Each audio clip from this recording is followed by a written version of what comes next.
It's 3:30 in the morning here in the capital, Tehran. You're watching Press TV's Top 5. Many thanks for joining us this hour. Now, Tehran has slammed the United States for modernizing its nuclear arsenal, warning that it would result in a new round of nuclear arms race around the world. Iran's deputy foreign minister says Washington's actions will further undermine international security. Abbas Araghchi says nuclear-armed countries have jeopardized the non-proliferation treaty by violating it repeatedly over the past 50 years.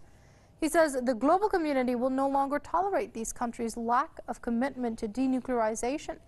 The senior Iranian diplomat says Israel must join the treaty in order to eliminate the threat its nuclear warheads pose to the world.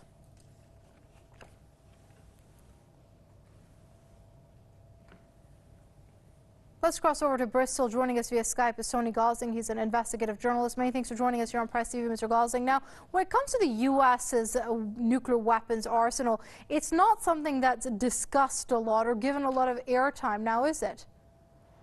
No, it isn't. And it's often forgotten the first use of nuclear weapons back in 1945 by the United States.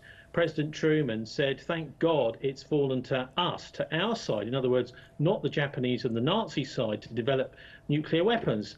And I think the word God can kind of be extracted from US foreign policy in the present era, which is a problem. I mean, America and Russia and China are fully armed up with nuclear weapons. And this is becoming a bit of a monopoly. The treaty for the prohibition of nuclear weapons was signed 1 week ago at the United Nations by 50 members of the world community. And I think if the United States really wanted to avoid nuclear war, they would have signed that treaty, but they haven't done. This indicates to me that at some point the West intends to use its nuclear weapons. In fact, some states, most states in the world have said that, including the North Korea, by the way, that they would never use nuclear weapons first. But the US and Britain refused to say that. Right, but Mr. Gosling, the U.S. continues to insist that its nuclear weapons arsenal is to keep America safe. Do nuclear weapons stockpiles keep a country safe? Well, first of all, there is no threat to the continental United States, none, unless they think the Eskimos are coming down from Alaska and from the North Pole. There is no threat to America. This is, I think, completely bogus, what they're saying here. They're spending $1 trillion, that's according to one Washington think tank, on renewing their nuclear force. I think that they should be actually dismantling the nuclear force in alliance with most of what the rest of the world are saying. I think there's actually a bit of a macho aspect to this, that nuclear weapons allow you to threaten, to be a kind of big guy in the world, to be the top dog. And actually we don't need that if we're going to see statesmanship in the future. What we need to see is real statesmen that work for peace, not work to threaten their neighbours using this devastating force. Now, you can't uninvent nuclear weapons, that's true. But what you can do is you can make sure they're used responsibly. And I'm afraid using them for threats like we've seen to totally destroy North Korea in the last few weeks, that's the first time that sort of language has been used by a nuclear power in the world ever. And I think that this is a very dangerous sign for humanity. What I'd like to see is the Americans not spending any money renewing their nuclear forces, but being, I suppose, a mature, moral citizen of the world and reducing their military force, because they are not under threat at all from anyone. Right, there's also this other aspect when it comes to the U.S. and its nuclear weapons stockpile, is that the U.S. has sort of self-proclaimed itself as that police state which decides who gets to have nuclear weapons and who doesn't, be it putting sanctions against North Korea or defending Israel's own nuclear weapons stockpile.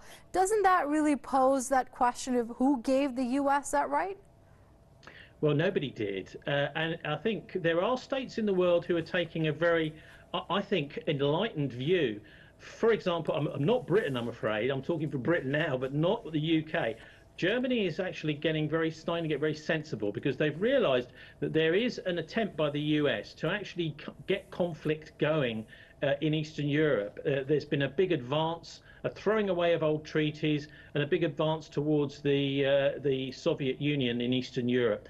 The Germans are taking this very seriously, and I think it would be better if more European powers did as well.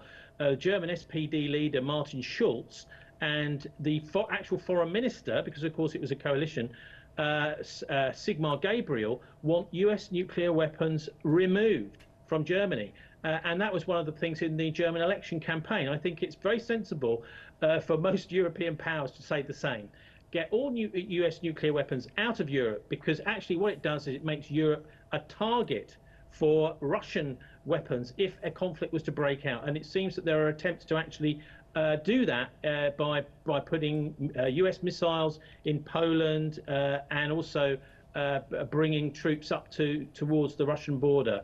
So if we want to avoid any kind of nuclear war in Europe, because that's what the Americans, it seems, are kind of encouraging, or certainly conventional, if not a nuclear war, then we need to just get rid of all the nuclear weapons from Europe, and then we won't be a target. Simple. All right. Let's see you there for now. That's Tony Gosling, investigative journalist, joining us via Skype from Bristol. Mr. Gosling, it's always great talking to you on Press TV.